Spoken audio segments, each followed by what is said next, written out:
Laírto Leite, diretor de Transportes da Secretaria de Trânsito e Transportes, está aqui com a gente para conversar um pouco sobre transporte coletivo. Obrigado pela participação, Laírto. Bom dia, Jorge. Bom dia aos ouvintes da Rádio Itaberá. É um prazer estar aqui no microfone da rádio, né? E realmente já aproveitamos o gancho aí dos 2 deputados federais de Santa Catarina e é uma demanda bastante interessante. E quando se fala de BR-470, já podemos puxar um gancho aqui, Jorge, justamente. Nós já fizemos uma modificação de uma das linhas do transporte coletivo justamente pelo gargalo que é a BR-470, a linha 153, a gente fez uma modificação para tirar ela da BR-470 por causa dos constantes atrasos que vinha acontecendo nessa linha. Então tivemos que tirar e já estamos fazendo estudo de outras para também tirar da 470, porque não suporta mais os atrasos nas obras da 470.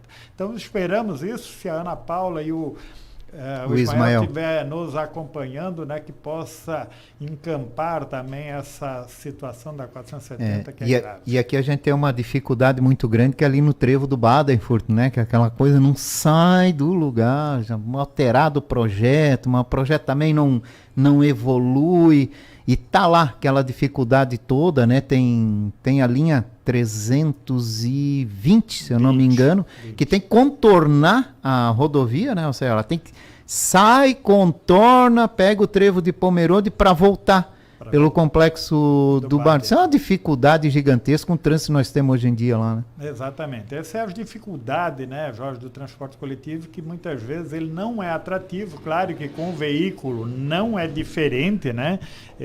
Todo mundo tem esse sofrimento com os grandes congestionamentos que tem, mas o transporte coletivo ele tem que ser atrativo principalmente pela velocidade. Quando é dentro da cidade, aqui em grandes trechos nós temos corredores, né? Mas o transporte coletivo atrativo dele, ele tem que se tratar principalmente pela velocidade. Laírto, amanhã cerca de 70 associações de moradores devem se reunir, você deve estar presente também nesse encontro.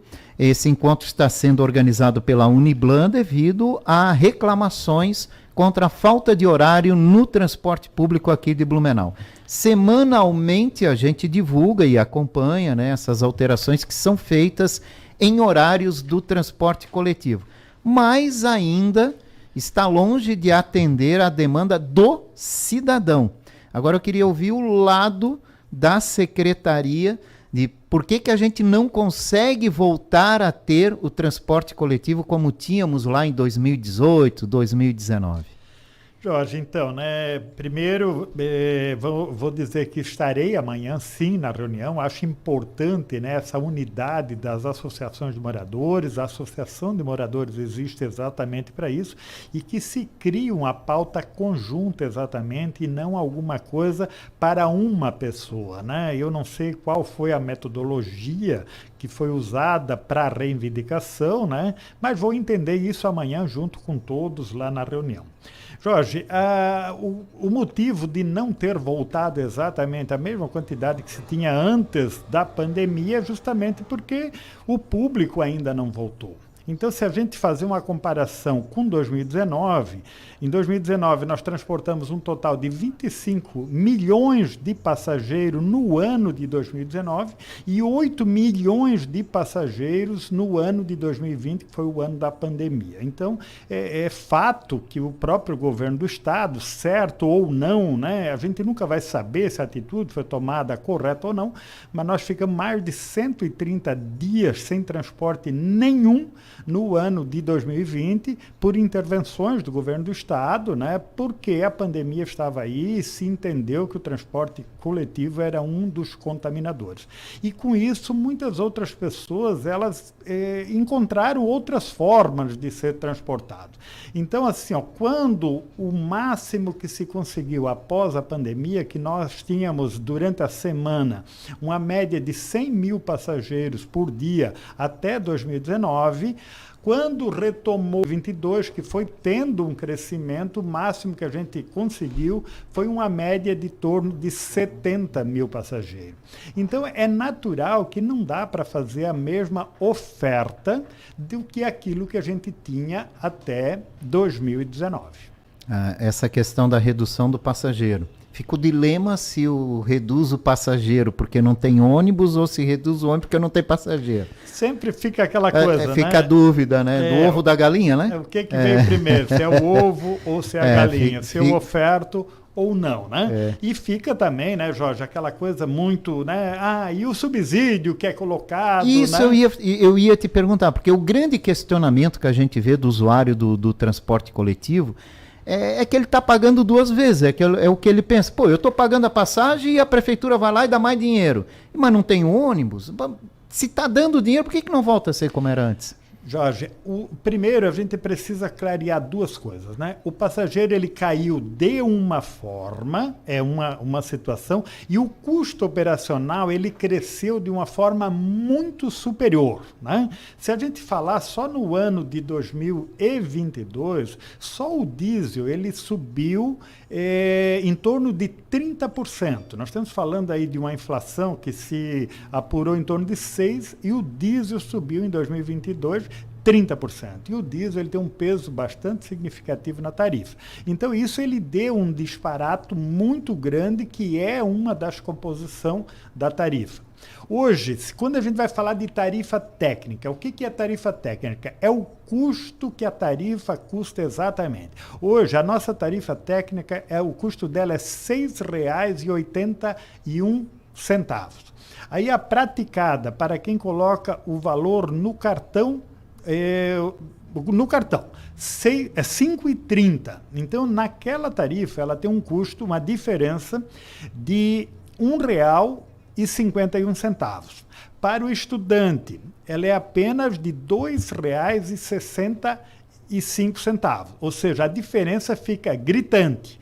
Para quem é gratuito, ou seja, a municipalidade, o subsídio paga integral essa da gratuidade.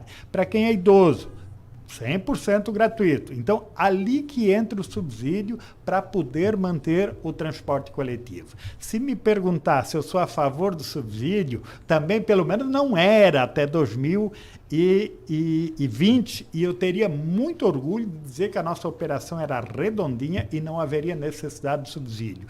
É um pagamento em duplicidade? É sim. Mas se não fosse a sensibilidade do prefeito Mário e da vice-prefeita Maria Regina, nós já estaríamos sem transporte coletivo, porque não se sustenta mais. E aí, Jorge, um dado muito importante. Até 2020, apenas 4 cidades brasileiras, elas colocavam subsídio no transporte coletivo, e uma delas era Florianópolis. Outra São Paulo, e as outras 2 não tenho os dados aqui. E até novembro agora, quando eu estive num seminário em Salvador, já tinha 280 cidades brasileiras colocando subsídio no transporte coletivo, porque senão não se sustenta. Bom, os subsídios vão se manter, né? O senhor já justificou aqui porque que há essa necessidade. Agora, não existe formas de se tentar buscar uma diminuição de custo, ônibus com gás, elétrico, híbrido? Não se fabrica ônibus híbrido para tentar se diminuir o custo, para tentar conseguir fazer um equilíbrio melhor nessas contas aí, né? Jorge, existe sim, mas como a gente vai assim, vamos falar de um veículo nosso que nós temos aqui. Primeiro que a nossa frota ela começa a trocar só daqui a 2 anos. O carro elétrico é uma situação que precisa ser olhado com muito carinho, sim, né? Primeiro, pela emissão de poluente, que é zero, um carro elétrico. Mas já existe ônibus totalmente elétrico? Totalmente elétrico. Eu fui numa feira em São Paulo. Que pode ser a solução para muitas dificuldades que os municípios vivem, né? Pode. Eu vou dizer com toda sinceridade, eu fui numa feira em São Paulo em agosto passado agora, é invejável de você ver uma frota de carros elétricos. Agora, o que precisa ver é o custo também desse veículo. Por exemplo, um veículo nosso aqui, que você vai chegar, chassi e aí o encarroçamento desse veículo, ele custa R$800 mil, ele sendo elétrico, no mesma situação, ele custa em torno de R$2.700.000. Jesus! Ou seja, esse é o investimento. Já tem empresa te entregando o carro, locando o carro. R$70 mil mês. Ou seja, é um custo bastante alto ainda, sem contar que como é tudo muito novo ainda, você não sabe qual é a duração desse sistema de baterias, que ele é mais ou menos metade a confiança, né? Ainda falta a confiança. Metade e melhorar esses custos aí, né? Então, agora, o que eu posso dizer, Jorge, em relação à visão dos prefeitos, né? Eu tenho acompanhado, principalmente, algumas reuniões, inclusive da Frente Nacional dos Prefeitos. Os prefeitos já estão mais sensíveis também a esses investimentos de alto custo. As prefeituras, e aí eu posso falar daqui também, já se tem um melhor entendimento em relação a esses investimentos de veículo elétrico. Eu tive em Salvador nesse seminário, lá já se começou com 13 veículos no BRT, veículos elétricos, com ar-condicionado, show de bola. É um olhar novo, porque se sabe que somente com o transporte coletivo, isso nós já estamos falando da nossa Blumenau, que já está trancada de veículos aqui, né? Trancada de veículo, horário de pico já não anda mais. Já pode olhar, quando o dia começou as aulas, já está tudo trancado. Então, o negócio é o transporte coletivo. A gente precisa ter a cultura do transporte coletivo. Precisamos melhorar, precisamos ter uma tarifa mais atrativa, precisamos ter, sim, um fundo. Já temos criado o fundo, agora precisa ter dinheiro lá, precisamos construir uma fonte de onde vai cair o dinheiro nesse fundo. Precisamos, sim. Então, precisamos ainda melhorar muito para criar uma atratividade para o transporte coletivo. E alternativas como o VLT, por exemplo, o Blumenau teria condições de ter uma alternativa dessa? O VLT, né, eu fui questionado esses dias por alguém sobre o VLT, por que não criaram lá em 2017? Assim, o investimento do VLT, não que ele não é mas assim, eu acho que pelo aquilo que a gente está transportando hoje, pelo aquilo que a gente já estava transportando, eu acho que é um investimento muito caro. BRT para Salvador. 3 milhões de habitantes, a cidade de Salvador. O investimento de Salvador para 50 quilômetros de BRT, não é VLT, BRT. Qual a diferença dos dois, aproveitando antes de continuar? O BRT é ônibus circulando num trecho que é só dele. O VLT são veículos leves sobre trilhos. Ou seja, ele é exclusivo. O VLT é trilhos, né? Sim. O BRT são ônibus exclusivos num corredor que é só dele. Havia até antigamente um projeto, há muitos anos atrás, né, que chegou a ser apresentado sobre trilhos acompanhando o Rio Itajaí-Açu, né? Sim. Que mas poderia ser uma solução, mas nunca se avançou nisso. Claro, pelo custo dele, né? Exato. Então, o BRT, né, um nome americano, Bus Rápido Bus Rápido Transit, né? BRT. E o VLT são veículos leves, tá? sobre trilhos. Então, ele é um investimento caríssimo. O caso de Salvador, para 50 quilômetros, com 50 veículos, o custo da obra, com todas as estações, ele custou 500 milhões de reais. E lá teve investimento também do governo federal.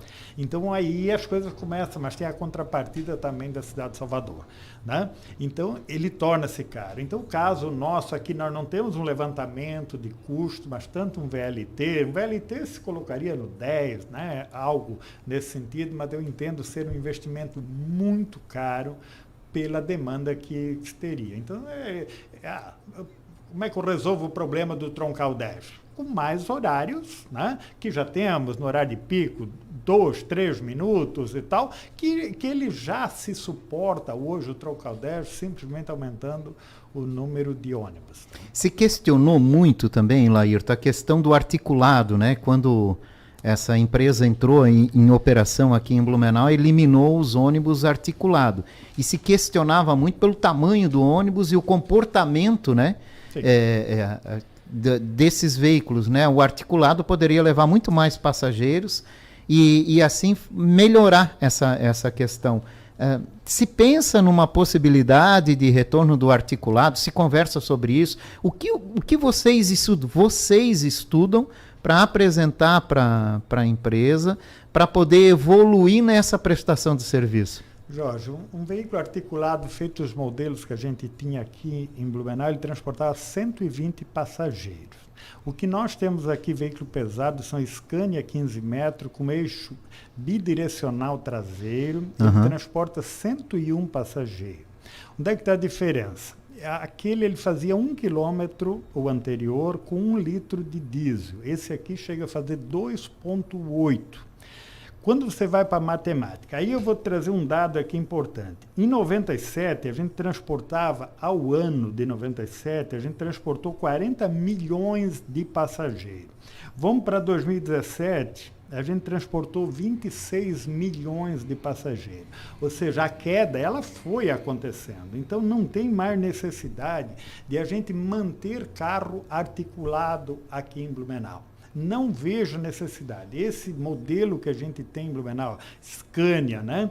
Que é um desses modelos que está sendo colocado ar-condicionado, hoje já tem outro na oficina também, para ir sendo colocado. Então, não tem necessidade. Esse modelo que hoje se encontra aqui em Blumenau resolve o problema de Blumenau, porque a capacidade dele é apenas 20% a menos, né? E o consumo de diesel, que é um dos pesos bastante significativos. Na tarifa, né? Na tarifa, ele faz diferença. Ah, certo. Então não se vê a necessidade disso, né? Mas sim a necessidade de se melhorar o custo aí, né? Que a gente fala de elétrico. Por que o ônibus não pode circular a gás? Não seria uma economia? Bom, hoje não, né? Hoje, hoje já se equilibrou todos os preços dos combustíveis. Mas teve uma época que se discutiu muito, eu me lembro até que houve na Câmara de Vereadores projetos apresentados por parlamentares, né, na tentativa de fazer com que os veículos do transporte coletivo circulassem a gás. Mas nunca se avançou nisso. Não se avançou. Eu acredito que todos esses combustíveis, o que eles iriam dar, né? Se você olhar agora, por exemplo, hoje já não se produz nem mais o motor Euro 5.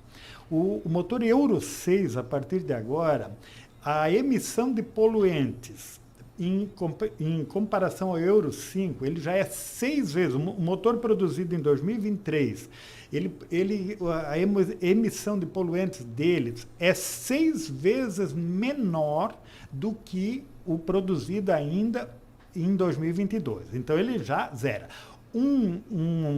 A gás, ele é quase zero comparando com o diesel antigo. Então, o mesmo motor a diesel, ele foi diminuindo bastante a emissão de poluentes dele, né?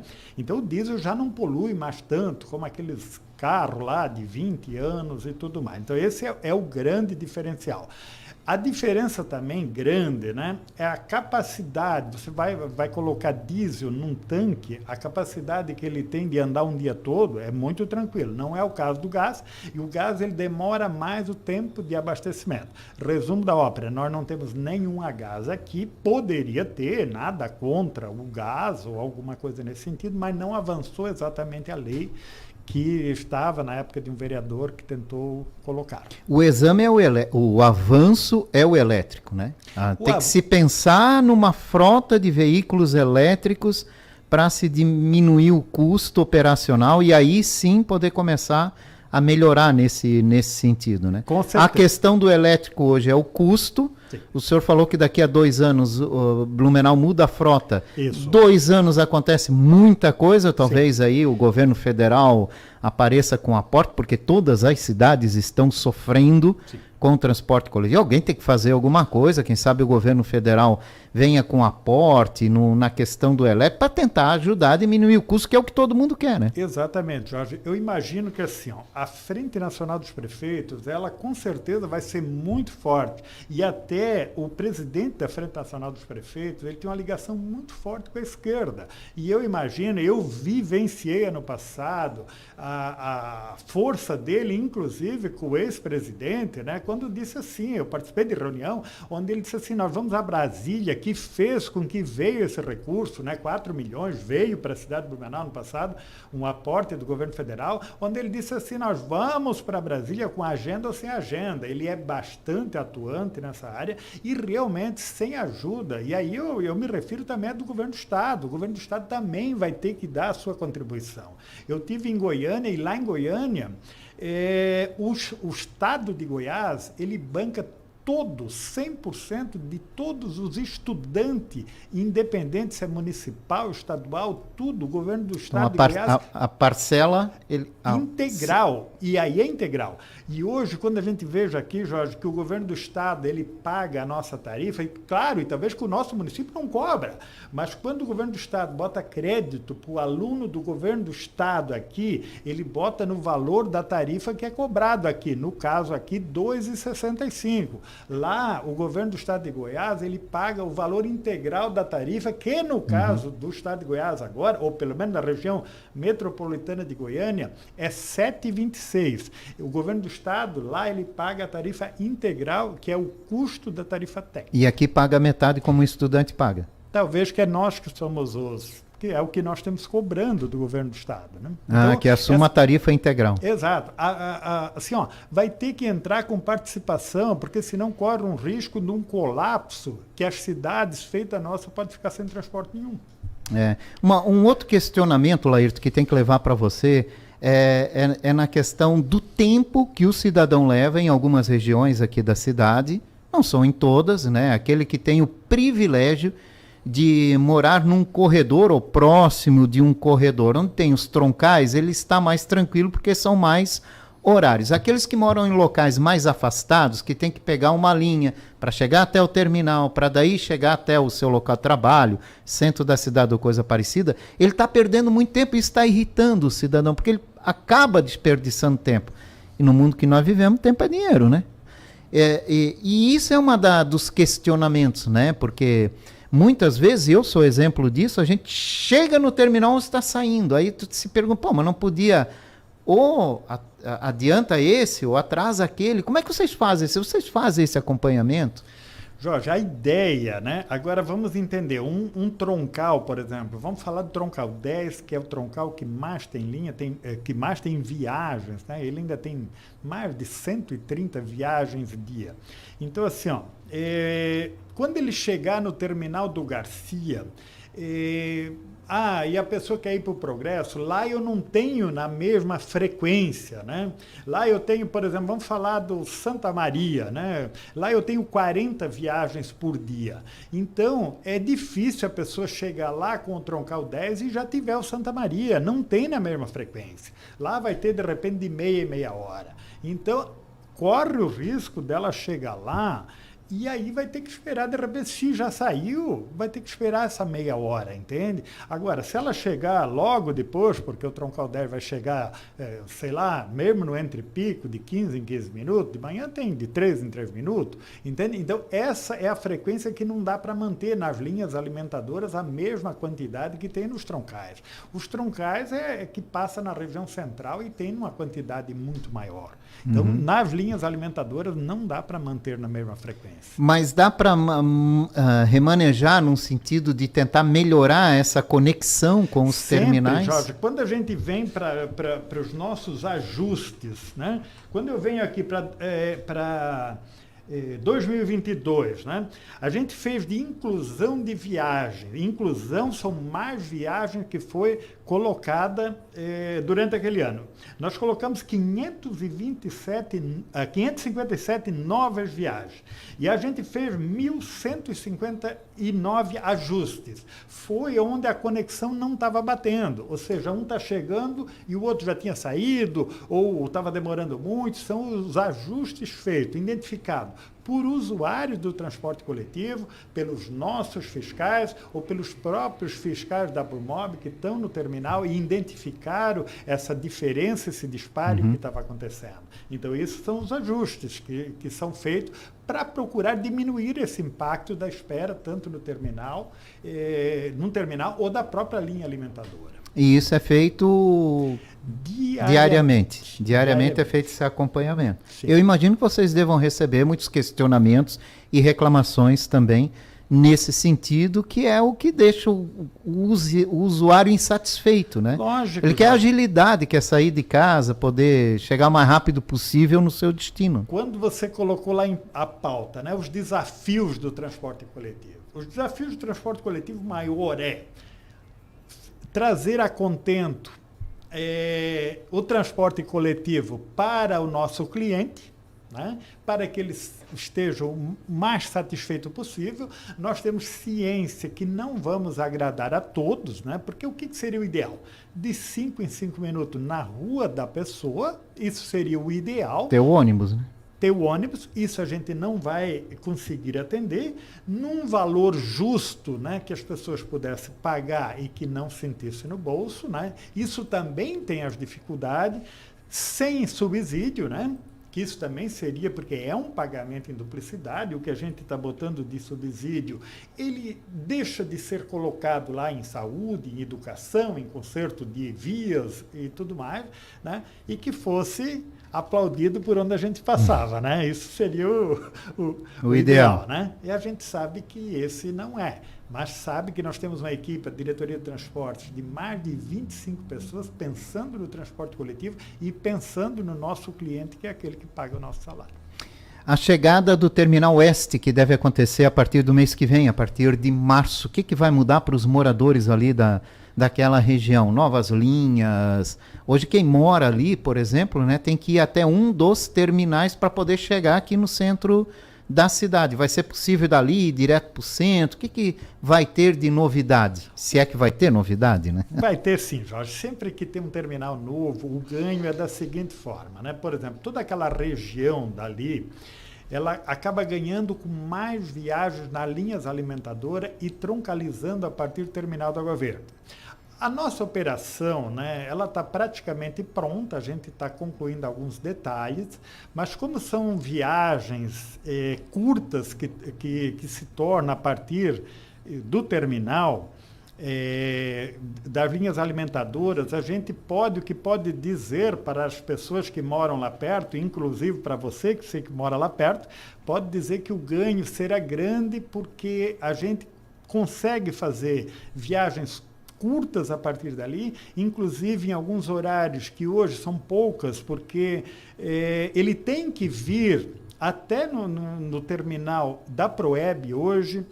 Lá vai se tornar curtas, que a gente pode fazer viagens com um micro e com maior frequência, porque são viagens curtas, troncaliza a partir daquele terminal, onde um só ônibus faz a viagem maior, porque para nós aquilo é conhecido como viagem sobreposta. Então imagina que lá do troncal 32, que você deve conhecer, ele pega a General Osório e vem embora, a linha 704 também pega a General Osório e vem no sentido, e assim vai vindo, são vários ônibus grandes circulando assim. A partir do troncalizado no terminal da Água Verde, todas as linhas alimentadoras vêm até ali, a gente bota num veículo grande, ele é único, vamos falar do fora do pico, um único ônibus que pode vir com a lotação básica, ele vem até no terminal